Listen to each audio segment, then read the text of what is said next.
të riktheheni sërish në Living Room-in e Vision Plus, bashku me Olgën jemi vendosur në këndin e tryezës, sepse në këtë pjesë të programit tonë do të flasim për tryezën festive, se si të jetë ajo shumë e bukur, e pasuruar me elemente dhe të mos mungojnë ato elementet simbolike të festës së Pashkëve.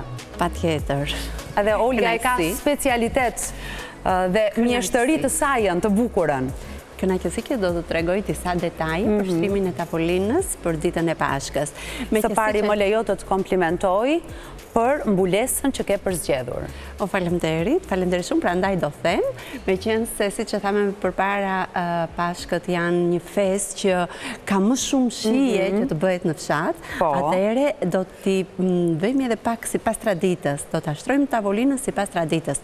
Edhe mua më pëlqen jashtëmase shumë që të shtroj tavolinën bukur, pastër, me detaje, elemente të gjishes, të mamit, po edhe detajet më moderne që ta bëjmë pak sa më festive dhe sa më të bukur. Tani, teksa e bën çdo ditë tryezën shumë të bukur, e marr me mend se si është tryeza festive në familjen tënde. Më pëlqen edhe biles thonë, kënaqemi vetëm duke e parë, nuk ka rëndësi se si do jetë gatimi, vetëm tavolina është e bukur. Kështu që e kam hequr atë stresin dhe ankthin që si do jetë ushqimi më vonë. O sepse të gjithë e dinë që gatuan gjithashtu në mënyrë të përkryer. E ke provuar. Dhe unë e kam provuar. E ke provuar.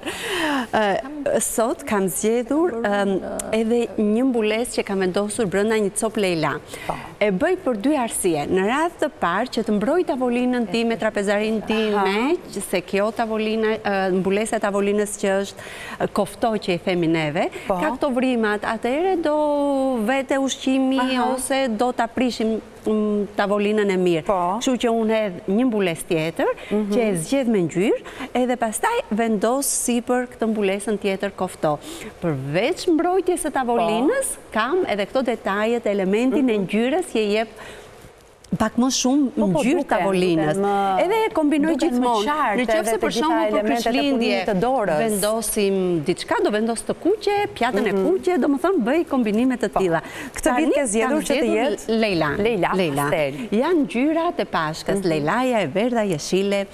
Atëherë mund të vemi të shtrojmë tavolinën, pjatat, serviço, domethënë që do na duhet.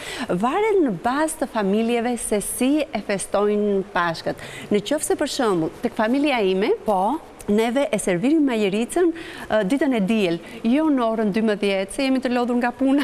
E kuptova, supa magjerica është supa që prish kreshmën, pra ushqimi i parë që han besimtarët ortodoks ditën e fundit të kreshmës. Kështu që nuk mund të mblidhemi, se jemi në dyqan, jemi sa në kish, sa në dyqan, dhe e kemi e konsumojmë para si supë, para drekës. Para drekës, para vaktit. Kështu që prandaj kam vendosur këtu që të kemi edhe pjatën e madhe. Kemi këto pjatat, kemi zgjedhur pjatat pak festive që të bëj pak ndryshimin nga dytë të tjera. Janë shumë festive, kaq të bukura, elegante dhe të veçanta. Falenderojmë Glamour Home në Galeria ETC që na mundësoi të kemi pjesë të programit të sotëm, edhe të mund t'i demonstroni që ju të shihni koleksionin e mrekullueshëm që është aty. Vërtet, ajo është pjata e parë, pjata kryesore, është pjata e supës edhe pjata e ëmbëlsirës. Bukur. Një kombinim shumë i bukur, në qoftë se dikush nuk do që të përdori supën, atëherë nuk do ta ketë pjatën e supës. Në qoftë se do ta përdori supën, atëherë do kemi këto të dyja, edhe kjo e ëmbëlsirës do ri në krah. Mrekulli. Po ka që bukur sa është pjata e supës, nuk do të mungoj supa. Nuk duhet të mungoj. Gjithmonë përdor pecet, bazën, edhe e kombinoj me mbulesën poshtë, me ngjyrën që kam vendosur poshtë, por në këtë rast, meqense do ta lidh pak ndryshe, edhe nuk dua të më prishen pjata njëra me tjetrën. Tani më duket se nuk po e shohim qartë veprimin që po bën në kamera, dhe kam të rëndësishëm, që ta shohim hap pas hapi dhe mënyrën se si e bën palosjen e pecetës. Edhe e palosa më tresh, që të më dali pak e gjerë, edhe e vendos gjithmonë ndërmjet pjatave. Është pjata e supës ose pjata tjetër, që në këtë rast dua që edhe të më mbroj, po edhe të më japi një dekor pak të bukur.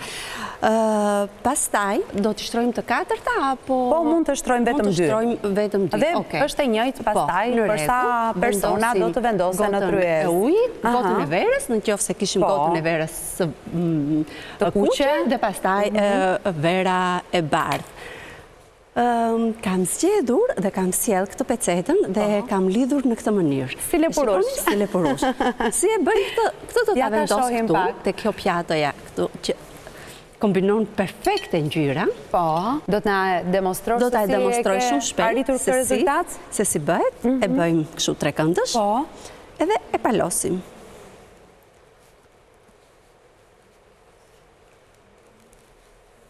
Zonja, po e mësoni këtë mënyrë se si bëhet palosja e pecetës. Dhe bëra këtë lidhje në dorë. Sa e thjesht buket. Edhe biles bëjmë dhe një tjetër Olga. Më erdhi në këtë moment më erdhi kjo ide, pasi nuk isha marrë diçka tjetër që unë ta bëja lidhjen, edhe tash do ta bëj ja, tash direkt. Kështu? E palosim në mes, edhe pastaj e bëjmë komp. Po që nga e thjesht fare? Pecetat le të jenë në ngjyrën e pjatave apo të elementeve të tjera të dekorit që kemi zgjedhur. Unë gjithmoni përshtas në ngjyrën e kësaj që kam vënë poshtë. Pra vendos bazën. Nëse kam të kuqe, vendos të kuqe dhe bëj lidhjen, ti nxjerrim edhe këto si lepurush, edhe na u bën një lepurush i vogël. Edhe këtu brenda mund të vendosim një nga këto vezët e pashkës. Sa ide e bukur. Po kjo që nga fantastike. Shikoni se sa bukur. Ua, sa bukur, Olga. E bëra dhe unë një lepurush. Ja, vendosim edhe një vezë. Këtu. Mund të kërkojmë. Pas ka vendosur. Sa ide e bukur, Olga. Shumë e bukur me atë vezën. E shikon? Po dhe ngjyra, shumë e bukur. Ngjyra i dha shumë Mund të jetë një motiv që përfshim edhe fëmijët më të vegjëlit të duket, domethënë, të jenë kontribuese. Prandaj tham më përpara që pse kanë ndryshuar vezët nga vezët e kuqe vajtëm në pak vezë më festive, më kështu. Pasi kemi lyer të ejten, pastaj ditët e tjera të shtunën mund të merremi me fëmijët e të zbatojmë. Edhe me ngjyra të tjera. Ashtu si na ka sjellë edhe Olga disa vezë simbolike, po me ngjyra të tjera që janë dekorative dhe shumë të bukura. Ja të vendosim. Vendosim këtë që keni bërë juve. Bukur shumë. Vendosim lulet, gjithmonë lulet duhet të jenë në tavolinë, sidomos tani me qenë se jemi në pranverë, ka qelu pranvera, jemi në fshat, unë gjithmonë i denë se pasoj të kemi në fshat. Kështu që nuk ka më bukur se lulet në tavolinë. Lulet në tavolinë, qerinjt, edhe të gjithë të tuarit i ke vendosim edhe luk dhe pirunin për ëmbëlsirën. Ku i vendosim qerinjt? I vendosim këtu në mes. Është pak ngushtë tani këtu, por nuk ka problem. Vendosim këtu? Po. Vendosim të pikën. Edhe tjetrin po e vendos këtu.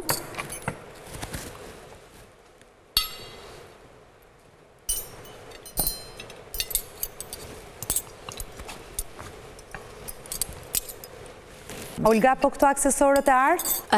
Ato i kam sjell me vete, se thash nuk e kisha iden të qartë se çfarë do bëja, edhe thash që do lidh pecetën me këtë. Po nuk ishte nevojë fare për aksesorët. Nuk ju duhen aksesorë, sa do fin dhe elegant të jenë. Po, krijova ide tjetër, kështu që më pëlqeu. Mrekulli. Krijimi i momentit. Kështu që i lëm këto më njanë që nuk na hin në punë. Biles, edhe këtë e kam sjell që të vendosim vezët e kuqe brenda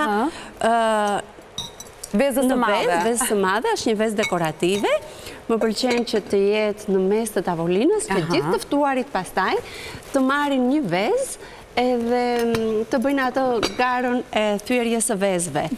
Është një nga ritualet më të bukura, do në momenti më i bukur, sidomos në qoftë se tavolina ka dhe fëmijë, atëherë gëzojnë jashtëmase shumë. Po, si tregoi edhe Sotira, që e ka një moment shumë të rëndësishëm, që vezën ta thyej me të tjerë, por të fitoj gjithmonë ajo. Besoj të gjithë kemi një sotir në familje, që mërziten, nëse u prishet veza, u thyet veza që në fillim. Ke shumë të drejtë. Që në çdo familje ekziston kjo. Të heqim pak këto, që të krijojmë pak një shumë e bukur, shumë fine, shumë elegante tryeza. Mund të vendosim detajet e tjera, për shembull, siç janë lepuj, qërin, lule. Jam e sigurt thjesht të bëjë nuk. Edhe këto gjithmonë ka pëlqyer, meqense puna ime është që të bëj krijime, dhe këto i kam krijuar vetë në dorë. Çdo të ftuarit që vjen familjen time, ja vendos të personalizuar që ta marrim me vete. Po, e bën dhuratë, po kjo është fantastike. E bëj dhuratë. Mund ta vendosim brenda në pjatë, që çdo person ta marri, duke ikur nga familja ime, të marri një dhuratë nga mua. Por janë të gjitha ngjyrat që na kombinojnë jashtëmase shumë. Janë ngjyrat e ngrohta, ngjyrat pastel. A duket kështu edhe tryeza në familjet tuaja, në shtëpitë tuaja? Po, ne mundohemi që të duket, sepse ruaj më të mirën për Pashkën. Unë po, gjatë kohës që ju po bisedonit, neve dhe ndajmë njëra tjetrën për përvoja tona.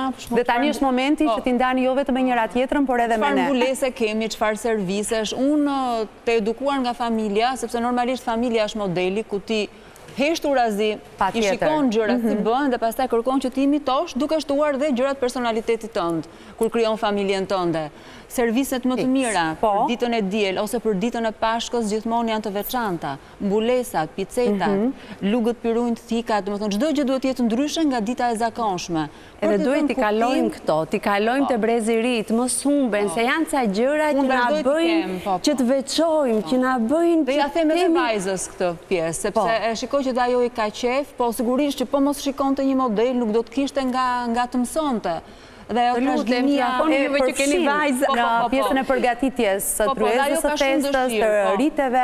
Dhe këto truket e vogla për palosjen e mbulesës, të picetave, këto kraft që i quajnë ditëve të sotme, domethënë, janë shumë gjëra të këndshme sepse i vënë rinisat e mendjen në punë, sepse teknologjia ka fatkeqësinë që ta heq pak mendjen nga ajo kreativiteti. Ndërkohë që kjo bën të kundërtën. Unë për shembull kam një mbulesë mëndafshi të kuqe të qëndisur me ar që ruaj kastile për sebepet e mira dhe për Pashkën. Sa e bukur. Serviset gjithashtu i kam porositur. Pra jo është vetëm mbulesa e tryezës e Pashkëve dhe nuk përdoret në asnjë ditë tjetër. Dhe serviset i kam me flori të porositura, dhe më thonë jam shumë meraklije në këtë pjesë, ashtu si që kam pas dhe pjesën e përgatitjes pajës, që ndisë nga gjërat me grep, qarqafët, dhe kjo është një edukat shumë e mirë, që pse të mos ta vazhdojmë. Çdo familjet në fakt, ndryshimin njëra nga tjetra, familjet e mëdha, familjet ato mbiemra, ato dyer që ne i kujtojmë shpeshherë, që nga këto gjëra e fillojnë diferencën. Edhe kjo në radhë parë tregon respekt për veten, respekt për atë që ne bëjmë, dhe trashëgimin që i lëmë. Dhe respekt për atë që ke ftuar në shtëpi. Po, patjetër. Për mikun e shtëpisë. Meqense kjo është një festë e cila mbledh shumë njerëz edhe pret shumë në shtëpi. Ka shumë dashuri, sepse piknisja është dashuria. Zoti çdo gjë e bëri nga dashuria për ne. Prandaj pse mos ta vazhdojmë këtë pjesë. Me shumë dashuri dhe me shumë përkushtim dhe me shumë përulje. Do të vijojmë të flasim për Pashkët pas një hapësire publicitare.